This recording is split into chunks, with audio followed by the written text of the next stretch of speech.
HMPV என்கின்ற virus குறித்து இங்கே கருத்துக்களை தெரிவித்திருக்கிறார்கள். ஹியூமன் மெட்டா நியூமோ வைரஸ் என்று சொல்லப்படுகிற இந்த HMPV என்பது இன்றைக்கு சீனாவில் பரவி இருக்கிறது என்று சொல்லப்பட்டாலும் கூட இது ஒரு 50 ஆண்டுகளுக்கு முன்னாலேயே கண்டறியப்பட்ட ஒரு வைரஸ் ஆகும்.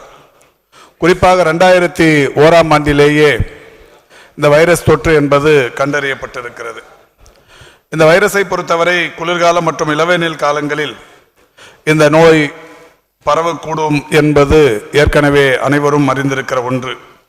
இந்த நோய்க்கான அறிகுறிகள் என்பது சளி, இருமல், காய்ச்சல் மற்றும் சுவாச பாதிப்புகள் என்பதும் இப்போது நம்முடைய மன்ற உறுப்பினர்களும் சொல்லியிருக்கிறார்கள். அனைத்து ஊடகங்களிலும் இந்த செய்தி பரவி வருகிறது.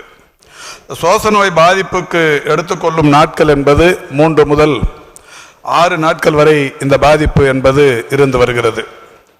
மரியாதைக்குரிய திரு விஜயபாஸ்கர் அவர்கள் சொன்னதைப் போல இது பெரிய அளவில் ஏற்கனவே இணை நோய்கள், பல்வேறு நோய் பாதிப்பு உள்ளவர்களுக்கு இந்த வைரஸ் பாதிக்குமேனால் அது ஓரளவுக்கு தீவிரத்தன்மை அடைந்து நுரையீரல் பாதிக்கக்கூடிய அளவுக்கான பாதிப்பை ஏற்படுத்துமே தவிர பெரிய அளவில் இதனால் பதட்டப்பட வேண்டிய அந்த அவசியம் என்பது இல்லை.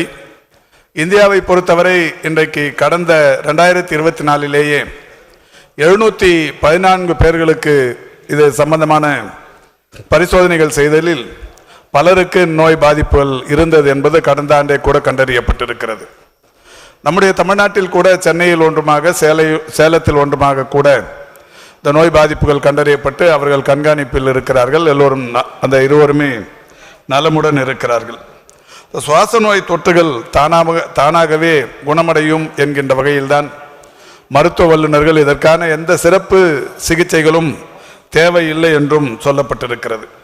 குறிப்பிட்ட இந்த வைரஸை பொறுத்தவரை எதிர்ப்பு மருந்துகள், ஆன்டி வைரல் ட்ரக்ஸ் மற்றும் இதற்கான தடுப்பூசிகள் எதுவும் இதுவரை அறிவிக்கப்படவில்லை.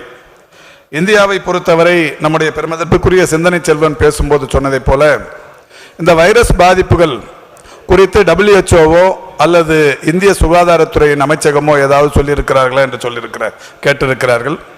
WHO பொறுத்தவரை 2019 கொரோனா பாதிப்புகள் தொடங்கிய உடனே அந்த கொரோனா என்பது தொடர்ச்சியாக பல்வேறு மாற்றங்களை பெற்று கொரோனா, பீட்டா, டெல்டா பிளஸ், கம்மா, கப்பா, ஒமிக்ரான் என்று பல்வேறு விதமான உருமாற்றங்களை அந்த வைரஸ் பெற்றது. அந்த எல்லா வைரஸ்களும் மிகப்பெரிய அளவில் வீரியத்தன்மையுடன் கூடிய வைரஸ்களாகவே இருந்தது. திரு விஜயபாஸ்கர் இங்கே சொன்னார், நேற்றைக்கு நாங்கள் பத்திரிகையாளர் சந்திப்பில் வைரஸ்களோடு இனிமேல் வாழ வேண்டும் என்கின்ற வகையிலான ஒரு கருத்து சொல்லப்பட்டிருக்கிறது என்று சொன்னார். அது நான் சொன்ன கருத்து அல்ல. WHO தலைமை விஞ்ஞானி டாக்டர் சௌமியா சாமிநாதன் அவர்கள் கடந்த 2 ஆண்டுகளுக்கு முன்னாலேயே சொன்னார், நான் சொன்ன இந்த வைரஸ்கள் எல்லாம் வந்தபோது இனிமேல் உலகம் முழுவதும் இது போன்ற வைரஸ்களின் வருகை என்பது தவிர்க்க முடியாது, அந்த வைரஸ்களோடு நாம் வாழ்ந்தே தீர வேண்டும் என்பதும் தவிர்க்க முடியாதது என்று WHO தலைமை விஞ்ஞானி டாக்டர் சௌமியா சாமிநாதன் சொன்னது. எனவே அந்த வகையில் இந்த வைரஸை பொறுத்தவரை ஒரு வீரியத்தன்மை உள்ள வைரஸ் அல்ல. இதற்கென்று பிரத்யேக மருந்துகளும் இல்லை, பிரத்யேக சிகிச்சையும் இல்லை. இதற்கான ஒரே ஒரு அறிவுறுத்தல், ஒரு 3 முதல் 5 நாட்கள் 6 நாட்கள் சும்மா இருந்தாலே போய்விடும் என்பதுதான். இதிலே அதாவது இதற்காக போய் நாம் எல்லா இடத்திலும் போய் ஆய்வு செய்து கொள்ள வேண்டிய, பரிசோதனை செய்து கொள்ள வேண்டிய அந்த அவசியமும் கூட இல்லை. இந்த நோய் பாதிப்பு இருப்பவர்கள் யாருக்காவது ஏதாவது ஒரு பரிசோதனைக்கு செல்லுகிற போது நிச்சயம் HMPV கூட இருந்திருக்க வாய்ப்பு இருக்கிறது, தானாகவே போய்விடும். எனவே இது பெரிய அளவில் நாம் பயப்பட வேண்டிய அவசியமே இல்லை, இது குறித்து பதட்டம் கொள்ள வேண்டிய அவசியமும் இல்லை. இதற்கான தனியாக பிரத்யேக படுக்கைகளோ இதெல்லாம் கூட தேவையில்லை. சிந்தனை செல்வன் கேட்டால் WHO ஏதாவது அவசர நிலை பிரகடனத்தை செய்திருக்கிறார்களா என்று. 2019 கொரோனா வந்தபோது WHO ஒரு மெடிக்கல் எமர்ஜென்சி ஒன்றை டிக்ளேர் செய்தார்கள். 2023 மே மாதம் 5ஆம் தேதி அதே WHO அதை விலக்கி கொண்டார்கள். அதற்கு பிறகு குரங்கு அம்மை வருகிற போது, நம்முடைய மங்கி ஃபாக்ஸ் வருகிற போது ஒரு அவசர நிலை பிரகடனம் செய்யப்பட்டது. அப்போதெல்லாம் மாண்புமிகு தமிழ்நாட்டின் முதலமைச்சருடைய அறிவுறுத்தலுக்கு ஏற்ப தமிழ்நாட்டில் இருக்கிற அனைத்து பன்னாட்டு விமான நிலையங்களிலும், சென்னை, மதுரை, கோவை, திருச்சி போன்ற அனைத்து பன்னாட்டு விமான நிலையங்களிலும் வெளிநாடுகளிலிருந்து வருவதை கண்காணிக்கிற அந்த பொறுப்பு WHO மற்றும் இந்திய மக்கள் நல்வாழ்வுத்துறையின் அறிவுறுத்தலுக்கேற்ப அதை செய்யப்பட்டது.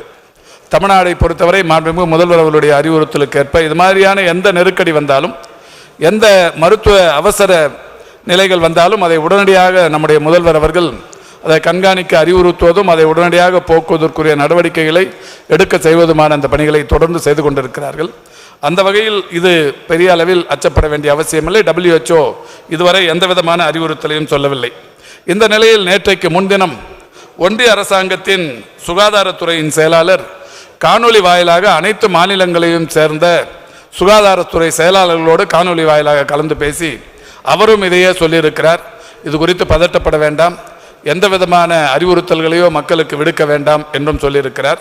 என்றாலும் கூட பொது சுகாதாரத்துறையின் அறிவுறுத்தல் என்பது இனிமேல் இந்த மாதிரியான நோய் பாதிப்புகள், குறிப்பாக சளி, இருமல், காய்ச்சல் போன்ற அந்த பாதிப்புகள் உள்ளவர்கள் பொது இடங்களுக்கு போகும்போது முகக்கவசம் அணிந்து செல்வது என்பது அவசியம்.